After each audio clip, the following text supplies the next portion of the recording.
Antoine Arpagès, designer industriel depuis plus de 10 ans et je suis originaire du Nord.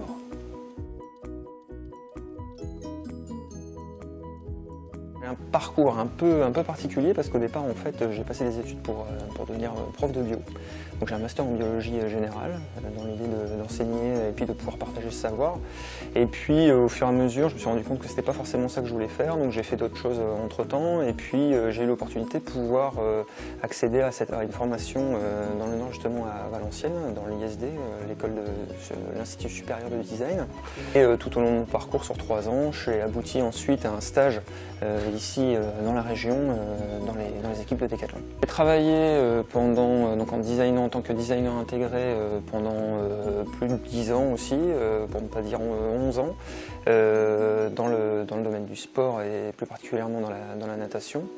Et aujourd'hui, j'ai pris un nouveau tournant, une nouvelle direction en ayant la volonté de me rapprocher de projets un peu plus locaux, à l'échelle locale, ici sur la région de Nouvelle-Aquitaine, et de manière à me diversifier, de pouvoir aussi travailler dans d'autres domaines d'activité que le sport.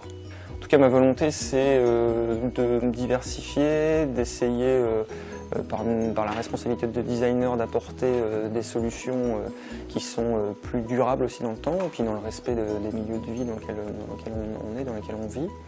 Et essayer de faire ça de plus en plus, de pouvoir l'intégrer dans mes réflexions, et soit aux côtés de particuliers, ou alors aux côtés des agences de design, ou encore avec les entreprises, et puis les entreprises ici de la région.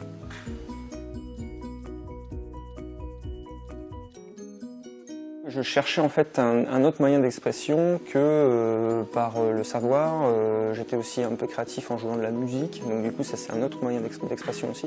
Et par le design, ce domaine créatif, ça m'a amené à cette nouvelle curiosité de pouvoir essayer d'aller tendre vers ce chemin-là.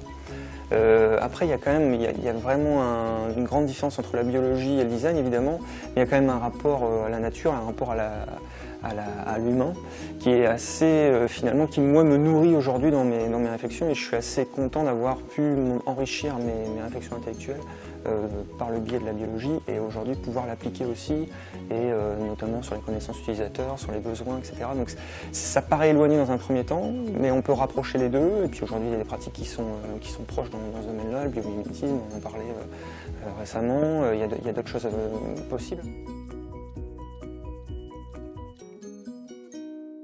Alors, c'est peut-être un peu narcissique parce que je vais parler de mes lunettes en fait, que j'ai sur moi. En fait, bon, elles n'ont rien d'ultra exceptionnel, mais juste par le procédé de fabrication, elles sont en bois, et c'est une découverte que j'ai faite d'une boîte qui est autrichienne, qui est maintenant assez connue, mais en fait qui a réussi à contourner la fabrication habituelle plutôt, le plus souvent à base de polycarbonate ou d'acétate au niveau de la monture, et qui a réussi à remplacer ça par un autre matériau, biomatériau, en le modelant, le façonnant, et pour obtenir en fait la même fonction, le même confort.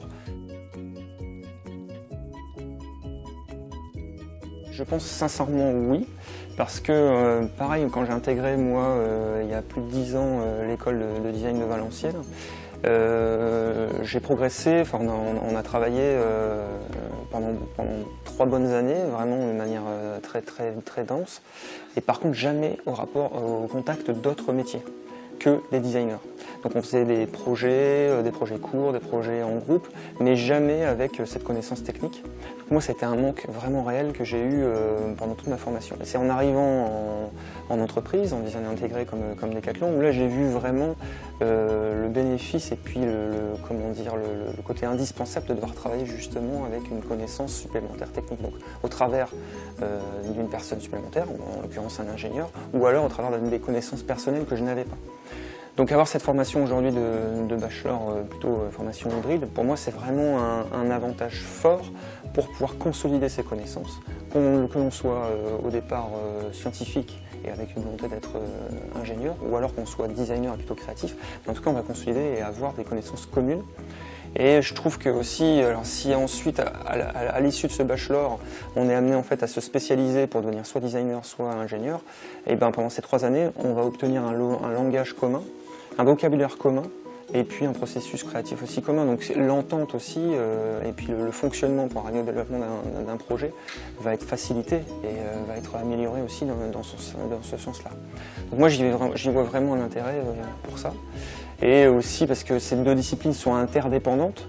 On est amené à travailler dans des équipes pluridisciplinaires avec différents métiers, d'autres spécialités aussi.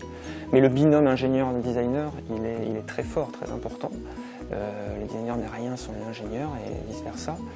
Et du coup, si chacun peut avoir des connaissances plus communes, comme je disais, c'est vraiment un point fort. Et puis aussi pour éventuellement imaginer d'autres formes de métiers aussi, d'autres applications aussi dans les entreprises, d'autres interventions aussi dans nos projets.